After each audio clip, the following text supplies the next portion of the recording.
Сайн мэцхан үзэгчдээ 18 зураг нэвтрүүлэг үзэгчтэнд цоошин дугаараа хүргэж байна. Манай нэвтрүүлгийн энэ удаагийн дугаарын оролцогчоор Дөрвөжгийн Эрдмийн театрын гослол дучин Монгол Улсын гавьяа жүжигчин мөнгөн цэцэгч оролцож байна. Ингээд бид мөнгө хийж байгаа гэртэн хүрэлцэн ирсэн байна. За ингээд таны орой минь төргий. Орой минь төргий та нарт ч гэсэн байгаа. Манай нэвтрүүлэг 21 дахь дугаараа оролцогчийг та орж та хоёр таны бэлэгдлийг шүтдэг болов. Шүтдэг л дээ. Ер нь бол 21 гэдэг чигсээ сайхан тоолдоо. Азийн 21 гэж хүмүүс ярьдаг шүү дээ. 21-нд дээрх шүтлэгтэй хүмүүс бол одоо тэгээд бурхан шүтэнд тий. Гэтэ миний хувьд бол 9 тог их шүтэж явдаг болцсон юм. Тэгэлгүй яг уу Монгол угаасаа 9 тог бэлэгдэж шүтдэг гэдэг тийм ээ. Монголчуудын тэнгэр язгуур тавал 9 гэж ярилцдаг юм байлээ. За ингээд хоёулаа зураг тайлбарлах үйл явцтай орох уу. За тэгье. Миний харж байгаагаар энэ таны одоо хамгийн эртний багын зураг байх шиг байна. Энэ зургийг хэдэн онд авахулж ирсэн юм бол? За энэ зураг бол ойролцоогоор нэг 2 ари хүрээгүй байсан юм шиг байна. Тэгээд энэ зураг нь би хайртай. Тухайн үед айлын ууган охин, айлын ганц охин байсан. Тэгээд энэ өмсөн дээл бол их учиртай дээл юм байлээ. Тэгээд ишгэн дотортой дээл. Манай аав ерөөсөө охиноо ямар ч байсан нэг юм ишгэн дотортой дээлтэй болгоно гэд их хөдөө мөдөө явж их л хөвгтэй энэ дээлийн дотрыг олж ирсэн төөх ээж аваар их ярьж бид нар их инээлддэг л дээ.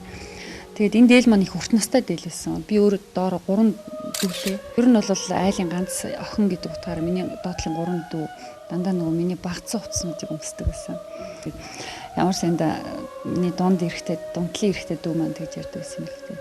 Том болохоор цэргийн дарга болоод цалингаа авахаараа эрэгтэй хүний болтоо авч өмснө гэж ярьдаг байсан юм байлээ. Тэгээд тэрнээс улбаатай энэ дээлийн тухай тэгж ярмаар юм чи. Тэгээд энэ зураг болохоор би яг 3 дугаар анги төгсдөг жилээ анх нөгөө шонхор тусланд явж амарч ирсэн. Тэгээд энэ зургийн их учир нь сүүлдээ тайлгдсан. Яагаад гэсэн чинь энэ зургийн дотор надтай соёл урлагийн их сургуульд хамт сурч байсан. Нэг ангид сурч байсан. Одоо Амраа гэдэг дуучин байдаг да. Тийм. Тэр дуучин маань надтай хамт явж исэн юм билээ. Тухайн үед би энийгээ нэг бүлэгт байсан, нэг отрядад байсан. Мөртлөө яг тухайн үед би энийгээ таньжсэн хэрнээ. Энэ нөгөө надтай шонхор цэслэнд явж исэн Амраа шүү гэж би юусаа таньдгүй.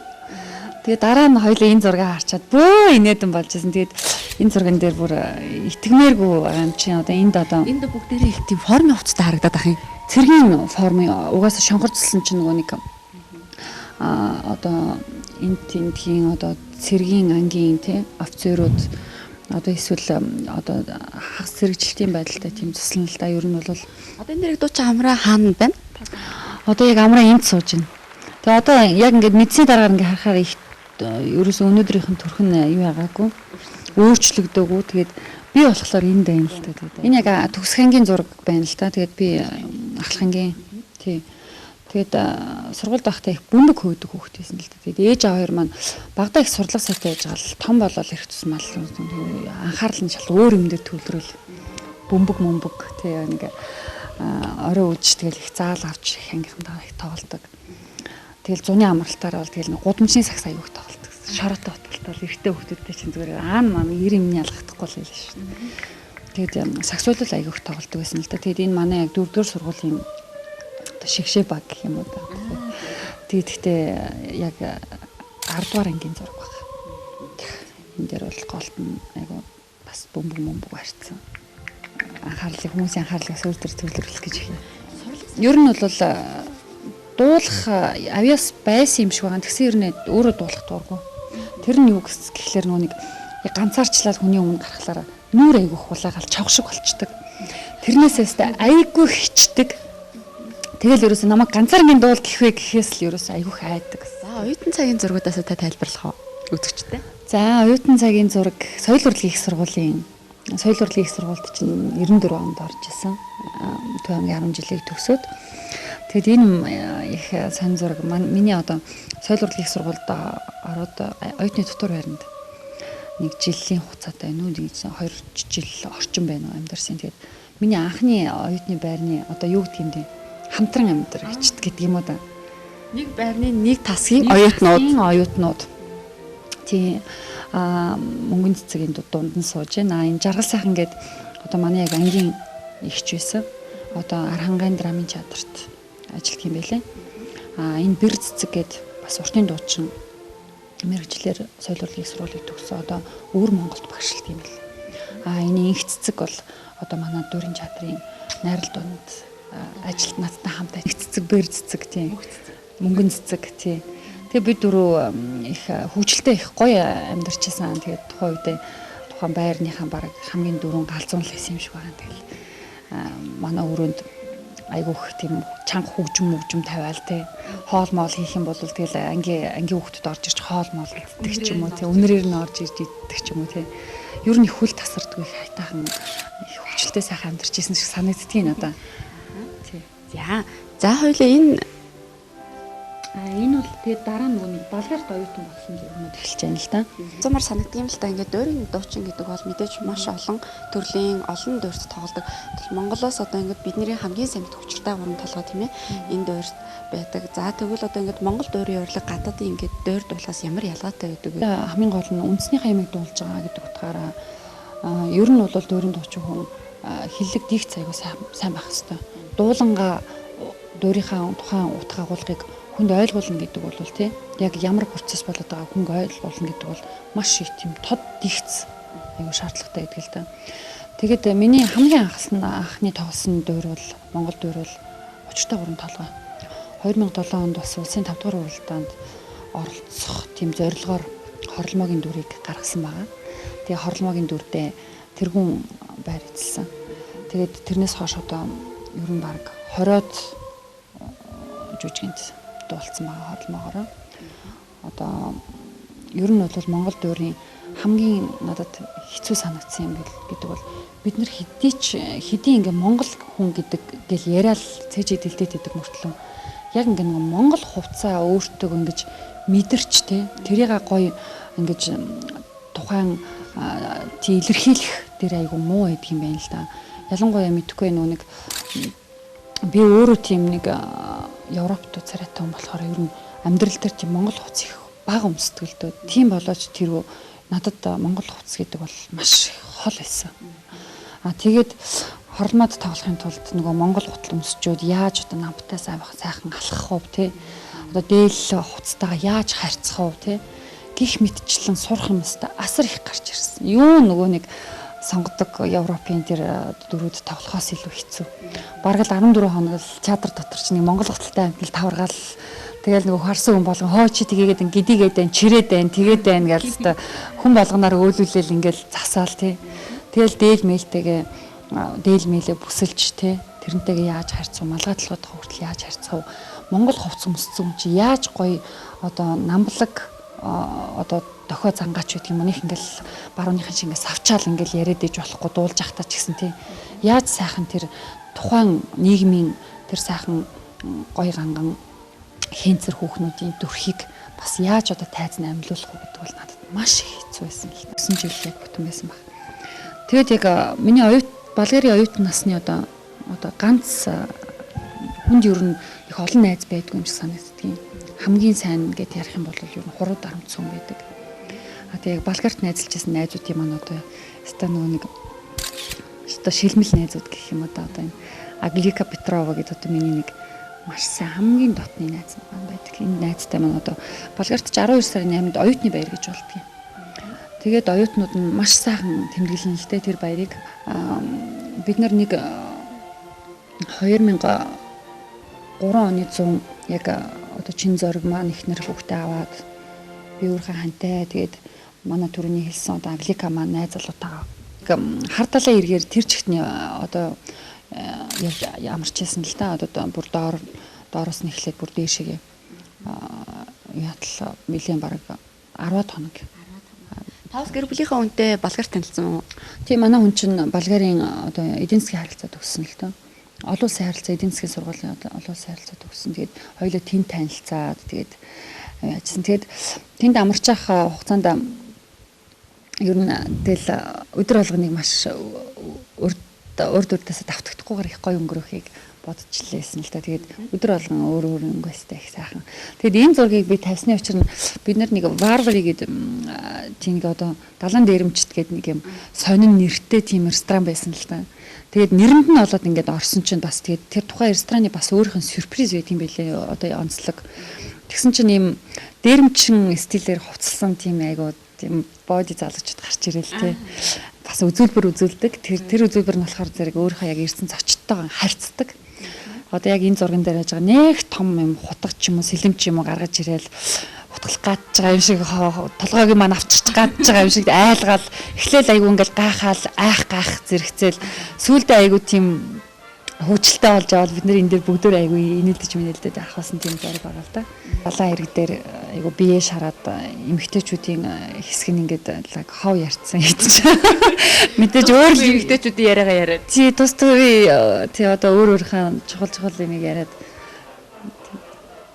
Тийм байгаа зураг байна. За тэгээд та Болгар дахта ер нь уран бүтээлээсээ танилцуулахгүй юу? Энд одоо Болгар дахта би ер нь бол юунд оперетта чиглэлээр бас нэлээдгүй их опереттад тоглож байсан л та. Манайд ч н одоо 2008 онд анх удаа опереттагийн одоо чиглэл анх удаа орж ирж Сарсан баг гэдэг оперетт тавьсан байгаа. Тэрнийхээ бас гол дүр болох Бразилинд тоглосон л та. Энд болохоор яг Болгар давхуулсан зураг байгаа. Тэгээд Велико Торново гэж хотын театрт юун принцесса одоо циркийн принцесс гэж циркийн принцесс гэдэг циркийн гүнж гэдэг юм уу да. Тэр опереттагийн гол дүр болох Узанагийн дүрд дуулж исэн юм. Тэгээд энд бол манай яг тухайн үед 2005-аас 5 оноос баха Батшиг сайд чинь ажиллаж байсан л та. Тэгээд манай Батшиг сайд бол онцолж хэлэхэд ер нь маш их урлагт илэгтэй, урлагт айгүй илэгтэй хүн санагдчихсан. Одоо Велико Торново хот чинь Софи хотоос 200 гаруй км, 260 км газар л та. Тэгэд тийм хол ирж миний тоглолтуудыг үздэг гэсэн. Тэгээд энд яг ирсэн одоо манай театрын дарга, театрын ерөнхий удирдаач ингээд бид дөрөв зураг. За таны нэг гой дуур тоглож байгаа гой зургнууд байна л да. Аха.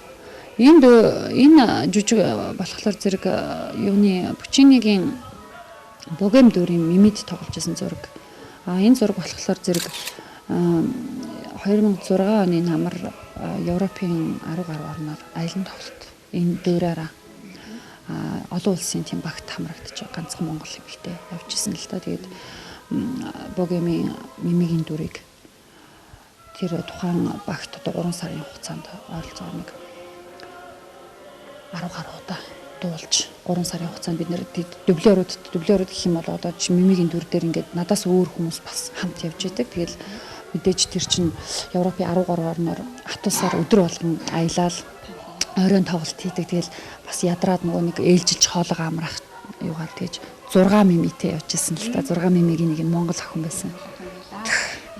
Би бас сонсчихсан өнгөрсөн жил бас нөгөө Москвагийн нааданд гран-при авч ирсэн. За тэгээд мэдээж энэ олон орноор тоглож байхад Монгол охин ингээд дуурийн урлагийг ингэж өндөр эзэмшсэн байна гэдгийг бол олон улсад таниулж ирсэн. Монголчууд бол маш их бахархаж байсан, баярлж байсан. Москва тулсан наадмын талаар бас ярихгүй юу? За Москвад болсон Глинк нэрмжит олон улсын мэрэгжлийн дуулаачдын уралдаан болсон. Тэгээд тэр уралдаан маань ер нь маш олон жилийн түүхтэй. 2 жил нэг удаа болдог. Тэгээд би 23 дахь уралдаанд нь орж ирсэн. Тэгэхээр чинь бараг 40 гаруй жилийн түүхтэй уралдаан. Тэгээд энэ том уралдаанаас мэдээж надаас өмнө одоо гавьяа жүжигчдийн талигч Гамбат ах маань Глинкийн уралдаанаас Монголд анх удаа 3 дугаар байрын шагналыг авчирч ирсэн л та. Тэгээд тэрний дараа 22 дахь уралдаанаас нь манай дуурийн гоцлооч Монгол улсын соёлын төрийн ажилтан Сайн Баяр маань бас 3 дугаар байранд орж тэр амжилтыг баттгаж ирсэн. Тэгээд 23 дахь уралдаанаас нь одоо анхны одоо тэргүүн байрын шагналыг би хүртэж ирсэн л дээ. Тэгээд дуучин болсноос хойш өөрийгөө сорж маш олон уралдаан тэмцээнд ордог байсан л та. Одоо энэ зураг бол миний хамгийн анхны уралдаан. Одоо Монгол улсын гавьяа жүжигчин бандын нэрмжит залуу дуучдын мэрэгжлийн залуу дуучдын улсын анх дугаар уралдаан байсан. Энэ уралдаанаас би анх удаа 3 дугаар байранд орж исэн л та. Тэгээд энэ зураг болохоор дандаа байр шагналт байр эзэлсэн хүмүүсийн зураг байгаа. Тэгээд их сонирхолтой. Одоо ингэж хараад ахлаар тухайн үед чинь би чинь гэхдээ чинь л дөнгөж 1-р курс байх жишээ нь. Тий. Тэгэл одоо энэ Эрдэнэтуяа гэдэг манай дүүрэн гоцлооч саяхан Италид бас магистр хамгаалаад Итали сургууль төгсөөд ирсэн. Эрдэнэтуяа маань зогсож байна. Тухайн үед Эрдэнэтуяа 1-р байр, эмэгтэй 1-р байрыг Эрдэнэтуяа авч ирсэн. Эмэгтэй 2-р байрыг болохоор зэрэг уран цэцэг гэдэг одоо Италид дуулж уран бүтээлээ төрөж байгаа миний ангийн охин уран цэцэг байгаа. Хич дугаар урнаа гэдгээр нь хүмүүс аяг их таньдаг штэ. Урнаа маань 2-р байр нь би 3-р байранд орж исэн юм байлээ. Хоёул эргээд Москвагийн наадамд шилжээ л дээ. Тийм, Москвагийн наадамд оролцож ирээд тэгээд яг 2009 оны 12 сарын 31-нд Монгол улсын гавьяа жүжигчин болсон. Тэгээд энэ гавьяа жүжигчин болсон зураг байгаа. Тэгээд би энэ уралдаанд болохоор Монгол улсын гавьяа жүжигчин төгөлдөр хуурч Солонгоо өгчтэйгээ явсан л да. Тэгээд мэдээж хамтын бүтээл, хамтын амжилт учраас битэрийг одоо төр засгаас маань одоо урамшуулж хоёулангийн нэг өдөр уул нь бол ингээд шагналыг гардуулахад ингээд бүгдийг нь оруулаад инээ зогсоож байгаа л ингээд нэрийн дудаал яадаг шүү дээ тий. Одоо энэ хүндэтгэлийн танхим дотор чинь маш олон хүмүүс ороод шагнуулдаг. Яг 12 сарын 31-нд ерөнхийлөгч хэлбэгд орж бол битэрийг маш их онцолж зөвхөн хоёулахны зогсоож агаад Монгол улсын гавьяа жүжигчин одоо Монгол улсаа ингэж олон улсуудын тавцанд ингэж өндрөөр сурталчилсан ингээд дэлхийд таниулж өгсөний үр дүнд ингээд бит хоёрыг Монгол улсын гавьяа жүжигчин ингээд 2009 оны 12 сарын 31 бол миний амьдралд бол мартагдахааргүй сайхан дурс мжиг үлдээсэн. Тэгээ 1931 болгонд одоо гавьяат болсныхаа тэдэн жилийн Шинэ онтой давах зү тийм ээ. Сайн өнгөрсөн жил 1 жилийн байгаа тийм гэлцсэн. Ингээд би танаас бас асуумар санагдчихлаа л да. Та дуурийн дуучин. Дуурийн урлаг гэдэг бол маш өндөр урлаг тийм ээ. Хоолой шаар зурлаг. Тэгвэл та энгийн үедээ одоо зөвхөн хүмүүсийн аялах дуртай ямар дуулах дуртай вэ? Энгийн одоо ямар дуртай вэ? Тэр дууныхаа нэг батгаас аялж өгөх үзэгчтэй. Ер нь бол дуурийн дуучин болж яг нэг хоолой тавьдаг л да бид нарт чинь яг ингээд одоо вокалны тийм хоолой тавьдаг. Тэрнээс өмнө айгүйх тийм сангинсан хоолойтой хөвгт байсан л да. Тийм бахта ингээл янз янзын дуу аялдаг гэсэн. Тэгээд миний аамнаас одоо хэрнээ ингээл хамгийн түрүүнд ерөөсө дуул гээл ингээл шүн унтчих ч гэсэн босгаал гэх юм бол хамгийн түрүүнд л нөгөө айгүй олон жил нутгаасаа хоол байсан. Эх орноо санах, эцэг эхээ санах, тий ах дүү, найз нөхдөд санах гэдгийг би сэтгэлээрээ мэдэрсэн учраас тэр дуу ерөөсөө ингээд шууд бис гэж толгоор ороод ирдэг.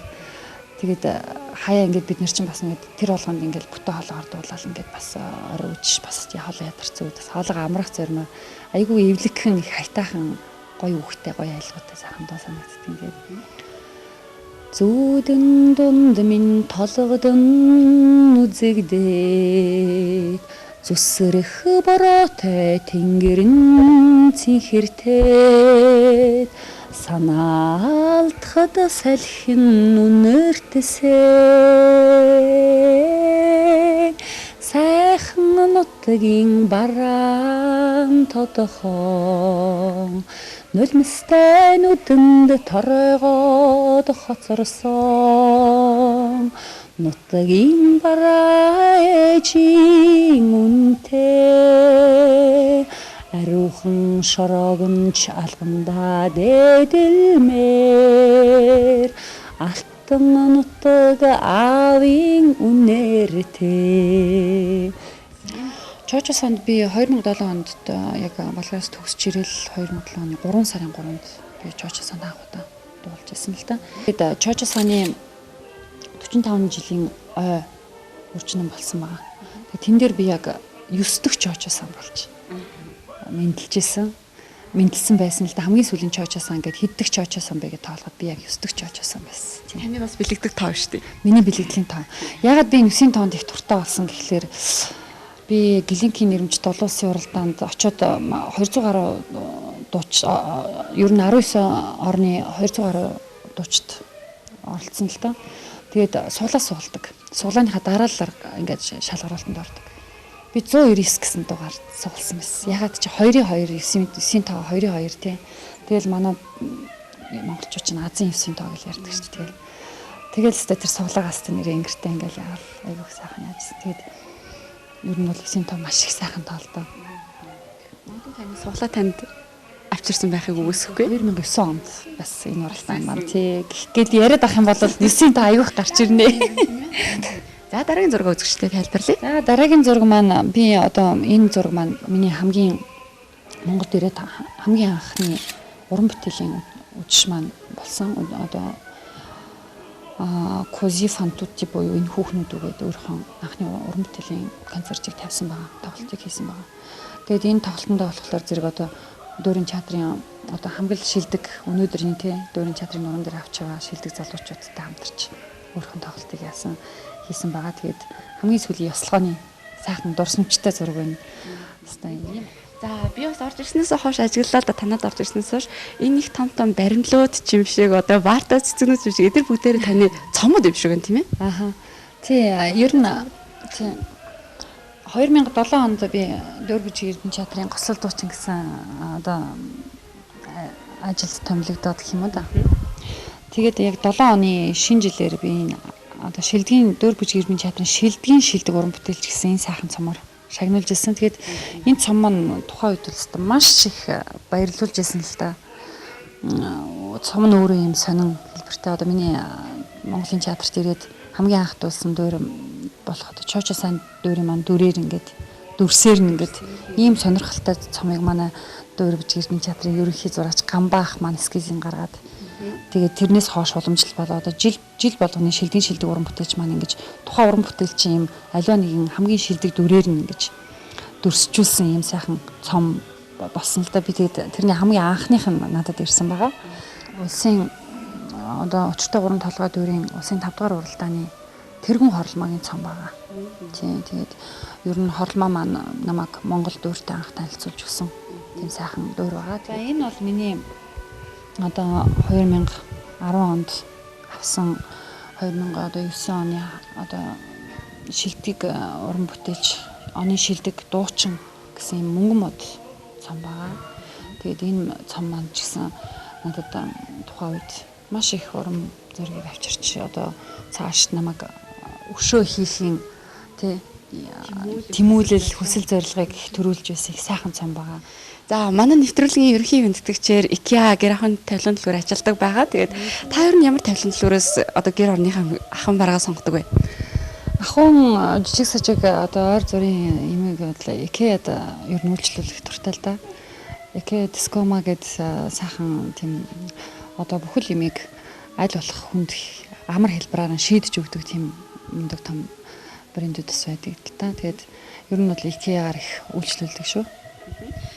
Тэгээд манай нэвтрүүлгийн ерөнхий хүндэтгэгч IKEA-гийн зүгээс танд ингээд энэхүү сайхан цэцгийн одоо сав буюу шилэн цэцгийн сав ингээд бэлэг болгож өгч байна. Тэгээд цэцэг бас ингээд харж байсан цэцэг тарих дортой гоё цэцгүүдээс энд маш гоё цэцэг суулгаа. Тэгээд энэ нэвтрүүлэгт оролцсноо дурсаад бас ингээд манай нэвтрүүлгийн ерөнхий хүндэтгэгч IKEA-гийн зүгээс өгч байгаа юм шүү. Тэгээд нэвтрүүлэгт оролцсноо дурсаж яваарай. За баярлалаа. Тэгээд ер нь бол урлагийн хүн байнга тайзан дээр амьд цэцгийн баялаг авдаг л да. Тэгээд тэр ч юм уу ер нь би гэртээ ямар нэгэн хэлбэрээр нэг амьд цэцэг байлгах аюу дуртай. Тэгээд ер нь ойрноос бас найз нөхдөөсөө суралцаад одоо цэцэг тарих тиймэрхүү юмд бас их сурч эхэлж байгаа. Тэгээд ямар ч байсан багаар ингээд өөртөө таалагдсан бас хүнд тустай ачтай тийм сайхан цэцгүүдийг гэртээ өрсөлдүүлж сайхан суулгая гэсэн тийм бодолтой байгаа. Тэгээд тэдний нэг нь бас энэ саунд бас өршлөх баха. Бас нэгэн амьдрал энэ саунд бас үргэлжлэх баха гэж бодож байна. Би бас танаас асуумаар санагдчихлаа л да. Мэдээж олон Болгарт олон жил болсон гадаад улс оронд уран бүтээлээ тойрож яваа манай монголчууд өөрсдийнхөө амжиргаа авах байдлаа бодоод ч юм уу эсвэл арай нэр алдраач бодоод ч юм уу гадаад одоо цаашаа өргөжлүүлээд амьдрах ажиллах нь илбэг байдаг. Та яагаад зөвхөн Монголд ирсэн бэлээ? Болгарт үлдэх боломж байсан уу? Байсан. Энийг бол тухайн үед яг ирдэг жил штэ ер нь баг нэг жил шахвал толгойн өвчин байсан л та. Явах уу, үлдэх үү. Монгол руугаа ирсэн би өстө маш амьдралдаа бол өстө нэрээ энэ 100% баг хэл нэрээ маш зөв шийдвэр гаргасан. Би хэрвээ өнөөдөр ирээгүй үлдсэн бол энэ хөөрхөн охин баахгүй ч юм уу гэл ингээл ботглоор чинь аюу харамсмаар эргэлт гарах байсан юм билээ. Тэгээд бодоод би аюу хувийн амьдрал биш гэсэн би ч гэсэн өмнөөс нь баярлж сууж л да таныг одоо Монголдо ирээд үнэхээр ингээд Дүүрийн театрт одоо дуулаачаар ажилласнаас хойш бид нар ингээд дэлхийн хэмжээнд үнэлэгдэх тэр том дуучныг амдаар нь хараад дууг нь сонсоод ингэнэ гэдэг бидний хувьд ч гэсэн маш том нэр төрийн бас их гоё хавраа завшин таныг ирсэнд бас их баярлж байна. Тэгээ таны охин гэж ярьсаас энэ таны охины зураг байна л да. Миний охин одоо энд амдаараа сууж штэ. Айгу залсан шинжтэй сууж тийм бүр ингэ дуусаасаа байлаасаа гэсэн. Энэ дөнгөж саяны өнгөрдөг цагаан сарын зураг байгаа л да. Тэгээ манай охин ер нь айгу авьяаслаг охин. Ер нь яванда ээжтэй бас нэг дуу дуулж өгөөлгүүд тий. Дууга бэлдэж байгаа юм яг. Тэгээ энэ өөрийнхөө буурай эмээ дээр очиж золголт хийж байгаад авахулсан зураг байгаа л. За ерөнхийдөө манай нэвтрүүлэг өндөрлөх төгсөж байна. Тэгээд одоо ингээд анх 18 зураг нэвтрүүлгийн санал тавьж байхад ямар санагдаж байна? Одоо ингээд зураг тайлбарласны дараа яг танд ямар сэтгэл төрж байна? Мэдээж ингээд олон телевиз уралдаан сонин тийм ээ ярьслаа өгчл байсан биш таараа. Ер нь бол ингээд харж байхад зураг болго өөр өөрийн төвхтэй. Тийм ч болохоор ер нь хүмүүс ингэж сайхан өөрийнхөө тухайн үеийн түүхээ авч үлдэхийн тулд зураг авахулдаг баг тийм. Гэхдээ надад үнэндээ яг сүүлийн ер нь Монголд ирснээс хойш 4 орчим жилийн хугацаанд зураг янзлах ерөөс зав багахгүйсэн юм байна. Би өнөөдөр л мэдлээ. Өөрөө ингээд санал тавьснаас хойш ингээд ирээл ингээд зургнуудаа ангисан чинь ихэнх зургууд бас ингээд нэг техник их хөгжөөд хүмүүс чинь нэг флаш диск мискин дээр хадгалцдаг, угаалгадаггүй. Эсвэл нэг аппаратанда айгүй олон сараар ингээд жилээр хадгалагдчихдаг. Тэгээд маш олон зургууд бас энд өгүүлэгдэж байна л да. Ер нь тэр чин хэрвээ тэр зургууд байсан бол өшөө олон сонин сайхан түүхүүд яригдах байсан баг. Гэхдээ ер нь энэ нэвтрүүлэг явснараа бас ер нь нэг альбом нэг зэгцлэх ёстой юм байна гэсэн тийм үеийг л авлаа. Тэгээд эргээд ингээд санахад ер нь зургаар л хүн өнгөрснийгоо сэргээж бодож сайн сайхан одоо бүхэл сайхан зүйлүүдээ сэргээж ингэж яадаг юм байна л да. Тэгээд үнэхээр сайхан нэвтрүүлэг санагдлаа надаа. Ер нь бол их өрмөц бусад нэвтрүүлгүүд чинь ороод тий ер нь асуултаар л тий ингэж тэгж яах чинь би өөрөө бол одоо асуултаа зургнаас иш татаж гаргаж ирж байгаагаар маш их онцлогтой. Мэдээж энэ зургнууд байхгүй нөхцөлд бол би тэр болгон зарим нэг түүхийг сүхэж ярихгүй шүү дээ. Тийм болохоор зэрэг бас их сонин сайхан нэвтрүүлэг байна. Танай нэвтрүүлгийнхнээс амжилт хүсье гэж бодож байна. За баярлалаа. Тэгэлгүй яах вэ? Та одоо яг ингээд эргээд багнасныхаа зургийг харахад яг энэ үедээ очсон юм шиг. Энэ дээлийг харангуйтаа нэрээ манад өнөр ингээд өнгөсөн шүү гэж боддог. Тэгээ бас яг таны хэлснийг бас хүмүүс нэвтрүүлэгт оролцогчд хэлжсэн л да. Сүүлийн үед одоо техник технологи өндөр хөгжсөн чинь гой сайхан турсамжтай зургуудаа аппаратанд байжгаад устгацсан, меморига алдсан гэж ярьдаг. Тэгээд бас манай нэвтрүүлэг үзсэн үзэгчид бас тэгэж ярьжсэн. Ер нь зургаа их сайн угааж үлдэх ёстой юм биш үү гэж ярьжсэн. За ингээд танд болон танай гэр бүлд таны уран бүтээлд хамгийн сайн сайхан бүгдийг манай нэвтрүүлгийн зүгээс хүсэн өрөө Монгол орныхоо нэрийг дэлхийн өнцөг болон дуурсгасан Монгол хүний бас үнэлэмжийг өндөр дөргсөн танд бид маш их баярлалаа. Ингээд танд хамгийн сайн сайхан бүгдийг хүсэн өрөө.